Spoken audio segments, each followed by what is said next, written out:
তো একবার কি হয়েছে, শিকারে বেরিয়েছে, রাজা আর মন্ত্রীদের শিকারে বেরিয়েছে। একটা দুর্ঘটনায় রাজার একটা আঙুল কেটে যায়। তো তখনও মন্ত্রী বলেছে যে রাজামশাই যা হয়েছে ভালোর জন্যই হয়েছে। তো স্বাভাবিক, রাজা রেগে গেছে, রেগে আগুন। তো সেই রাগের চোটে মন্ত্রীকে জেলে পাঠিয়ে দেয়। তারপরে রাজা আবার একদিন শিকার করতে বেরোয়।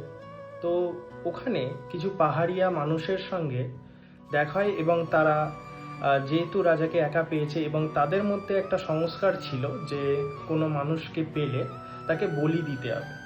তো রাজামশাইকে নিয়ে যায় বলি দেওয়ার জন্য ভগবানের কাছে, তাদের যে ভগবান ছিল তাদের কাছে নিয়ে যায় বলি দেওয়ার জন্য। তো যখন বলি দিতে যায় দেখে রাজার একটা আঙুল কাটা। তো ফলে যেহেতু মানুষটা অপূর্ণ ছিল, পুরোপুরি ছিল না, সেই কারণে ভগবানের কাছে দেওয়া যাবে না, সেই কারণে রাজামশাইকে ছেড়ে দেওয়া হয়।